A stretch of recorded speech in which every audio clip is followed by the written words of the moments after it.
There's the lift. It's a BendPak HD9-XW, and as you can see by the size of the thing, it's a monster.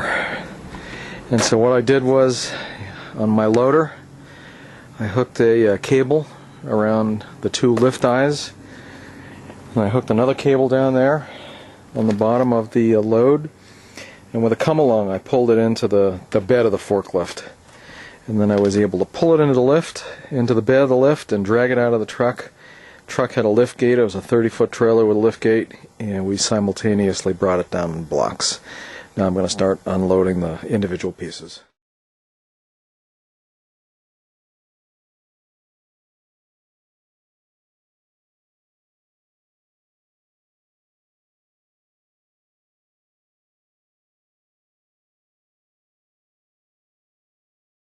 So what I did was I put eye hooks on the bottom of the bucket, and I used that to lift the runway off of the bolted together configuration.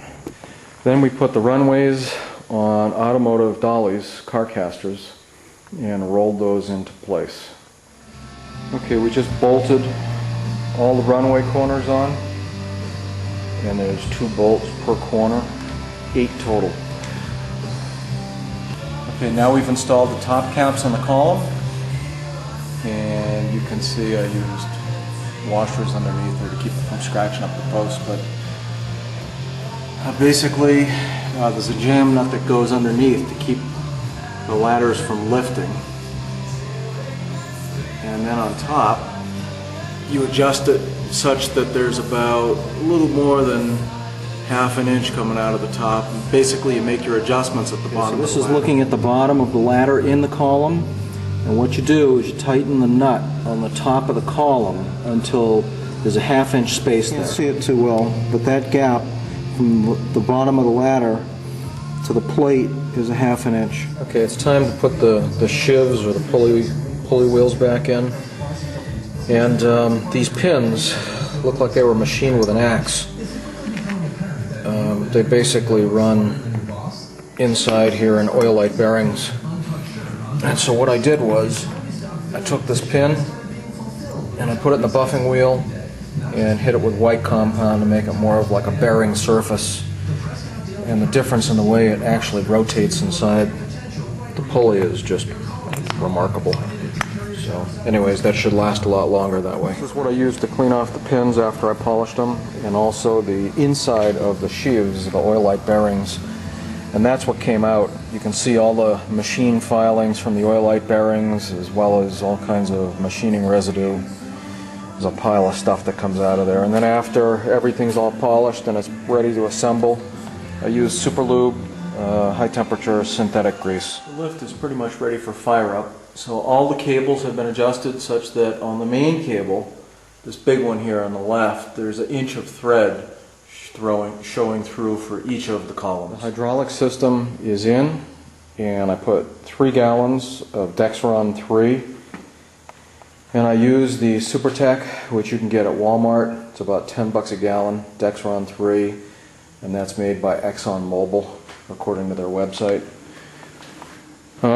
The air unlock system is in for the locks, and on a temporary basis I have that going up to an oiler, automatic oiler, which is up on the column, and basically that goes off to a regulated supply line because my compressor is about 190 pounds, so I drop it down, then I also drop it down. This is the front of the lift, and you can see we got the air unlock system all plumbed in.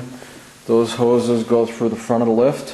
You can see all the way through the front of the lift.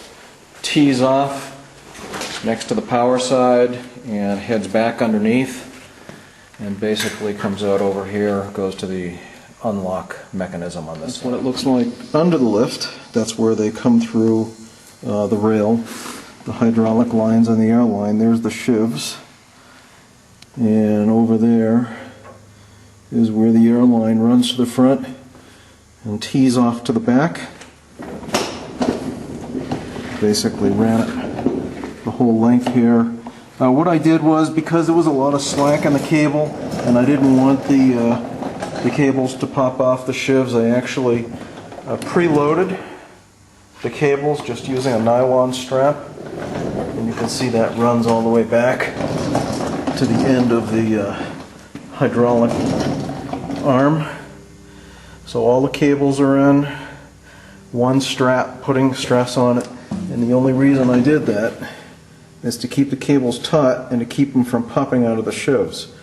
When the cables are slack, there's a possibility they're going to pop out there. But that's basically what they all look like before they're under tension.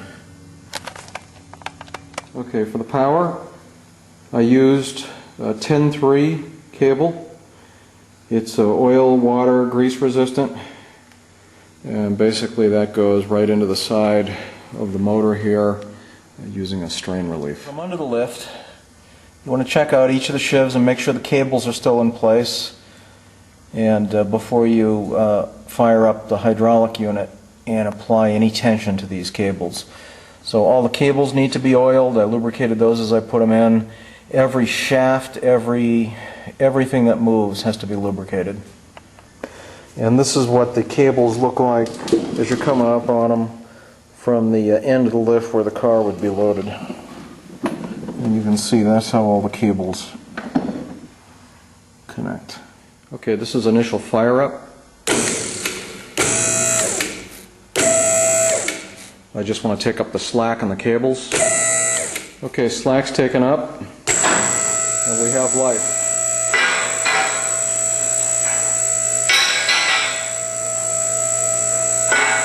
There we go, we got the first run up, and now we're going to adjust the ladders.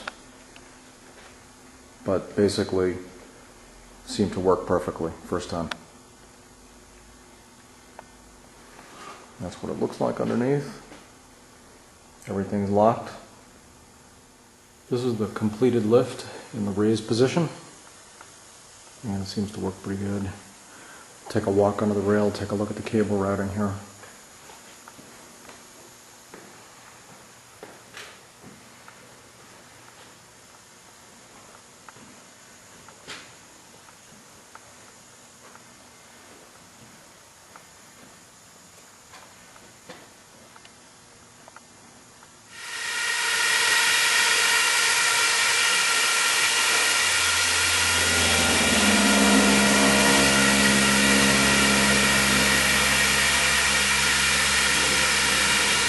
Here it is in a fully lowered position, back on the ground.